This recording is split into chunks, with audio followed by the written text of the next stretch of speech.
ওযু করার পর লোশন বা ক্রিম ব্যবহার করে সালাত আদায় করা যাবে কিনা, সপ্তাহের কোন দিন হাত পায়ের নখ কাটতে হবে, রাতের বেলা নখ কাটা যাবে কিনা, আয়নার সামনে দাঁড়িয়ে নামাজ পড়লে নামাজ হবে কিনা, গায়রে মাহরাম আত্মীয়কে সালাম দেওয়া যাবে কিনা, টাকা বা স্বর্ণ অলংকার রাস্তাঘাটে পেলে এগুলো খাওয়া জায়েজ হবে কিনা, বোনের দুধ ভাইয়ের সাথে বিয়ে জায়েজ আছে কিনা, নামাজে প্রতি রাকাতে প্রতিটা সূরার আগে কি বিসমিল্লাহ বলতে হবে, জন্ম মৃত্যু দিবস উপলক্ষে রোজা পালন করা যাবে কিনা, গরুর গোবর দিয়ে লাকড়ি বানিয়ে জ্বালানি হিসেবে ব্যবহার করলে কোনো গুনাহ হবে কিনা, কনে দেখার সময় পাত্রপাত্রীর কতটুকু দেখতে পারবে, প্রতিদিন কি পরিমাণ কালোজিরা খাবো সুস্থ থাকার জন্য, বিবাহের সময় গান বাজনা বাজালে সেই বিবাহ হালাল হবে কিনা, কবিরা গুনাহ মাপ পাওয়ার সঠিক দোয়া জানতে চাই, শরীরে অস্থায়ী ট্যাটু করা যাবে কিনা। চলে যায় আপনাদের যে সমস্ত প্রশ্ন ইতিমধ্যে আমাদের কাছে চলে আসছে সেগুলো উত্তর দেওয়ার শুরু করি। সোহেল রানা জানতে চেয়েছেন, সপ্তাহের কোন দিন হাত পায়ের নখ কাটতে হবে, রাতের বেলা নখ কাটা যাবে কিনা। দেখুন, রাতের বেলা নখ কাটা যাবে, এতে কোনো অসুবিধা নেই। রাতের বেলা নখ কাটার বেলা কোনো নিষেধাজ্ঞা নেই। আমাদের দেশে অনেকে মনে করেন রাতের বেলা নখ কাটা যায় না। আর সপ্তাহের কোন দিন আপনি নখ কাটবেন এ বিষয়ে কোরআন এবং হাদিস আপনাকে নির্দিষ্ট করে কোনো দিন করতে বাধ্য করেনি। তবে হ্যাঁ, জুমার দিন উপলক্ষে জুমার সালাতের আগে আগে আমাদেরকে পরিচ্ছন্ন হওয়ার নির্দেশনা ইসলামে দেওয়া হয়েছে। এরপরের প্রশ্ন হলো, আয়নার সামনে দাঁড়িয়ে নামাজ পড়লে নামাজ হবে কিনা। আয়নার সামনে দাঁড়িয়ে সালাত আদায় করার ব্যাপারে আমরা এর আগেও বলেছি যে এটি সালাতের বিশুদ্ধতার জন্য সরাসরি প্রতিবন্ধক নয়, কারণ সালাত বিশুদ্ধ হওয়ার জন্য তার কিছু পূর্ব শর্ত আছে, সেগুলো পাওয়া যেতে হবে। সালাতের ভেতরকার কিছু ফরজ আছে, সেগুলো আদায় করতে হবে, তাহলে সালাত আদায় হয়ে যাবে। অতএব সামনে আয়না থাকলে আপনার সালাতের কোনো ফরজ লঙ্ঘন হয়ে গেল, কোনো শর্ত লঙ্ঘন হয়ে গেল এরকম নয়, যার কারণে এই অবস্থায় সালাত হয়ে যাবে। তবে হ্যাঁ, সামনে আয়না অথবা এমন কোনো কিছু রেখে সালাত আদায় করা মাকরুহ বা অপছন্দনীয় বা ভুল, সালাতের মানকে নষ্ট করে দেয়, যা সামনে থাকলে তার মনোযোগ সেদিকে আকৃষ্ট হয়ে যায়, সালাতের মনোযোগ নষ্ট হয়ে যায়, এরকম কোনো কিছু যেন সামনে না থাকে। আফরিন সাদিয়া জানতে চেয়েছেন, গায়রে মাহরাম আত্মীয়কে সালাম দেওয়া যাবে কিনা, গায়রে মাহরাম আত্মীয়কে মেয়ে মানুষরা সালাম দিবে কিনা। এ বিষয়ে শেখ বিন বাজ রাহিমাহুল্লাহ, সৌদি আরবের সাবেক সর্বোচ্চ পরিষদের সদস্য, তিনি বলেছেন যে এটি জায়েজ আছে, কারণ আল্লাহ তাআলা কোরআন কারীমে মেয়েদের কথা বলা সম্পর্কে বলেছেন, ওয়াকুলনা কওলাম মারুফা, মেয়েরা সাধারণ এবং স্বাভাবিক কথা বলবে। অতএব পরপুরুষকে সালাম দেওয়া এটা একটা সাধারণ স্বাভাবিক কথা, বিধায় তাকে সালাম দেওয়া যেতে পারে। তবে ফিতনা অর্থাৎ সালাম দিলে সেখানে তারকে নিয়ে কোনো বাজে চিন্তা তৈরি হওয়ার আশঙ্কা তৈরি হবে, এরকম যদি হয় তাহলে সেক্ষেত্রে এমন অবস্থায় সালাম দেওয়া যাবে না, সালাম দিবে না। হানিফ ফেনি আপনি জানতে চেয়েছেন, আমি জানতে চাই যে টাকা বা স্বর্ণ অলংকার রাস্তাঘাটে পেলে এগুলো খাওয়া জায়েজ হবে কিনা। ভাই হানিফ, রাস্তাঘাটে যদি কোনো সাধারণ কিছু আপনি খুঁজে পান, 10 টাকা 20 টাকার নোট, 5 টাকার কয়েন, অথবা আপনার খুব সামান্য কোনো জিনিসপত্র, তাহলে সেক্ষেত্রে এটি আপনি নিজে গরিব হলে খেতে পারবেন, আর গরিব না হলে অন্য কোনো গরিব মানুষকে আপনি দান করে দিতে পারবেন।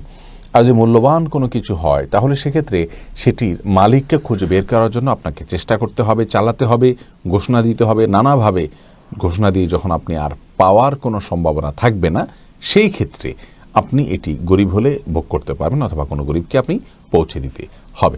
মিজান রহমান আপনি জানতে চেয়েছেন, বোনের দুধ ভাইয়ের সাথে বিয়ে জায়েজ আছে কি না।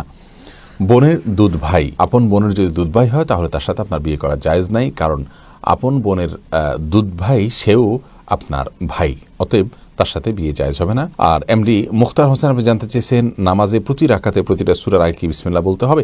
প্রত্যেক রাকাতে প্রতিটা সূরার আগে বিসমিল্লাহ পড়বেন যদি একটা নতুন সূরা আপনি শুরু করেন, কারণ বিসমিল্লাহির রহমানির রহিম এটা হলো নতুন সূরা শুরু করার সময় পড়া সুন্নাত, যার কারণে আপনি একটি নতুন সূরা যখন শুরু করবেন, যেমন সূরা ফাতিহার পর আপনি সূরা ফালাক শুরু করলেন, তাহলে আপনি যখন বিসমিল্লাহির রহমানির রহিম পড়ে তারপর সূরা ফালাক পড়বেন, এটা হলো সুন্নাহ। সোহাগ আপনি জানতে চেয়েছেন, জন্ম মৃত্যু দিবস উপলক্ষে রোজা পালন করা যাবে কিনা।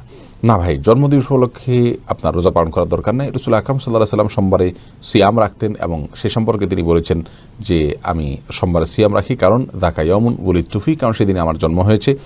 তো এটি তিনি করেছেন, কিন্তু অন্য কাউকে করতেও বলেননি। আর তার অনুকরণে কোনো সাহাবী নিজ নিজ জন্মের দিনটাকে রোজা রেখে পালন করেছেন এমনটি আমরা পাই না, যার কারণে এটাকে আমরা রাসূল আকরাম সাল্লাল্লাহু আলাইহি ওয়াসাল্লামের জন্য খাস এবং স্পেশাল একটি আমল হিসাবে গণ্য করবে। এটি হলো বিশুদ্ধ মত।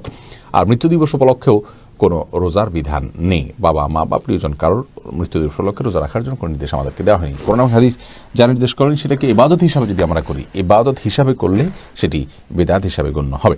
এমডি নাজিবুল্লাহ জানতে চেয়েছেন, গরুর গোবর দিয়ে লাকড়ি বানিয়ে জ্বালানি হিসেবে ব্যবহার করলে কোনো গুনাহ হবে কিনা। ভাই নাজিবুল্লাহ, গরুর গোবর দিয়ে লাকড়ি বানিয়ে আপনি জ্বালানি করতে পারেন, কোনো অসুবিধা নেই, আপনার খাবার তো সেটি প্রবেশ করছে না, যার কারণে গুনাহ হবে না ইনশাআল্লাহ বিদিনিল্লাহ। মুমতাজ পারভিন জানতে চেয়েছেন, কনে দেখার সময় পাত্রপাত্রীর কতটুকু দেখতে পারবে, হিজাব ছাড়া সাধারণ 3 পিস পরা অবস্থা দেখতে পারবে কিনা? উত্তর হলো পারবে, কোনো অসুবিধা নেই ইনশাআল্লাহ বিসমিল্লাহ। এরপর জাহিদুল আলম জানতে চেয়েছেন প্রতিদিন কি পরিমাণ কালো জিরা খাবো সুস্থ থাকার জন্য?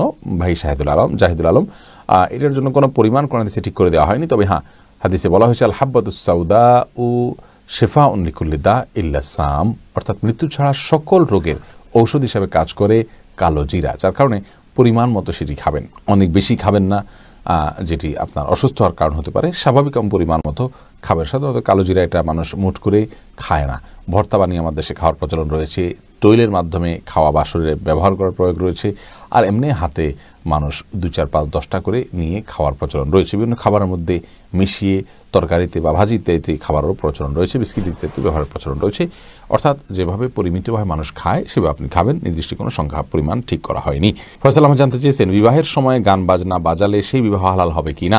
বিবাহ তো হয়ে যাবে ভাই ফয়সাল, কিন্তু গান বাজনা করার কারণে এই বিবাহের মধ্যে হারাম এর সংমিশ্রণ হয়ে গেল, আল্লাহর কাছে জঘন্য অপরাধী হিসাবে সংশ্লিষ্ট সকলে বিবেচিত হবেন, এবং যেই বিবাহে হারামের আশ্রয় নেওয়া হলো, হারামের সংমিশ্রণ হয়ে গেল, সেই বিবাহে আল্লাহ রাব্বুল আলামিন কল্যাণ দিবেন না, সেটাই স্বাভাবিক, যার কারণে আমাদের এইসব বিষয়ে অন্তত সাবধান থাকা উচিত। এরপরে জহরুল ইসলাম জাহি জানতে চেয়েছেন কবিরা গুনাহ মাপ পাওয়ার সঠিক দোয়া জানতে চাই।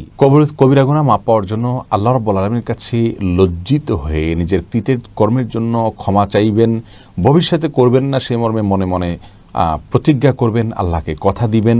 এই যে মানসিক অবস্থা, এটাকে তওবা বলা হয়। এর পাশাপাশি যা হয়ে গেছে তার জন্য আল্লাহর কাছে মুখে ক্ষমা চাইবেন, আস্তাগফিরুল্লাহ ওয়া আতুবু ইলাইহি, আল্লাহ আপনার কাছে আমি ক্ষমা প্রার্থনা করছি এবং আপনার দিকে আমি ফিরে আসছি আপনার অবাধ্যতা থেকে, এই উক্তি আপনি বলবেন। সেই সাথে ইস্তেগফারকে অন্য কোনো ভাষায় সাইয়্যিদুল ইস্তেগফার আল্লাহুম্মা আনতা রাব্বী লা ইলাহা ইল্লা আনতা খালাকতানি ওয়া আনা আবদুকা ওয়া আনা আলা আহদিকা ওয়া ওয়া'দিকা মাসতাতা'তু আউযু বিকা মিন শাররি মা সানা'তু আবুউ লাকা বিনি'মাতিকা আলাইয়া ওয়া আবুউ বিযামবি ফাগফির লি ফাইন্নাহু লা ইয়াগফিরু যুনুবা ইল্লা আনতা, এটাও পড়তে পারেন, অথবা আস্তাগফিরুল্লাহ ওয়া আতুবু ইলাইহি পড়তে পারেন, অথবা আস্তাগফিরুল্লাহ আল্লাযী লা ইলাহা ইল্লা হুয়াল হাইয়ুল কাইয়্যুম ওয়া আতুবু ইলাইহি, এটাও পড়তে পারেন, যে কোনো ভাবে পড়তে পারেন, অথবা বাংলায় বলতে পারেন আল্লাহ আপনি আমাকে ক্ষমা করে দিন, এবং আপনি লজ্জিত হয়ে ভবিষ্যতে করবেন না বলে প্রতিজ্ঞা করলেন, বাস এতে ইনশাআল্লাহ আপনার কবিরা গুনাহ বা বড় অপরাধগুলো আল্লাহ তাআলা মাফ করে দিবেন। তবে হ্যাঁ, কোনো মানুষের হক যদি নষ্ট করে থাকেন, অর্থ করে ইত্যাদি আত্মসাৎ করে থাকেন, সেক্ষেত্রে আপনার এই পদ্ধতির তওবার পাশাপাশি ওই ব্যক্তির হকটা তাকে ফিরিয়ে দিতে হবে বা তার কাছ থেকে ক্ষমা চাই নিতে হবে, তাহলে সেক্ষেত্রে ইনশাআল্লাহ কবিরা গুনাহ আল্লাহ তাআলা মাফ করে দিবেন। এরপরের প্রশ্ন করেছেন মোহাম্মদ আনোয়ারুল ইসলাম, আপনি জানতে চেয়েছেন ওযু করার পর লোশন বা ক্রিম ব্যবহার করে সালাত আদায় করা যাবে কিনা? যাবে, কোনো অসুবিধা নেই, এতে সালাতের কোনো ক্ষতি হবে না। আরিফুল ইসলাম জানতে চেয়েছেন শরীরে অস্থায়ী ট্যাটু করা যাবে কি না? রাসূল আকরাম সাল্লাল্লাহু আলাইহি ওয়াসাল্লাম বলেছেন লাআনাল্লাহুল ওয়াশিমাতা ওয়াল মুস্তাওশিমা, অর্থাৎ আল্লাহ রাব্বুল আলামিন উল্কি অঙ্কনকারী ব্যক্তির প্রতি লানত বর্ষণ করেছেন। যে ব্যক্তি নিজের শরীরে অন্য কাউকে দিয়ে উল্কি এঁকে দেয় তার প্রতি লানত বর্ষণ করেছেন, এবং যে কারো শরীরে এঁকে দেয় উভয়ের প্রতি, অর্থাৎ যার শরীরে আঁকা এবং যে এঁকে দেয় উভয়ের প্রতি নবী সাল্লাল্লাহু আলাইহি ওয়াসাল্লামের লানত বর্ষিত হয়।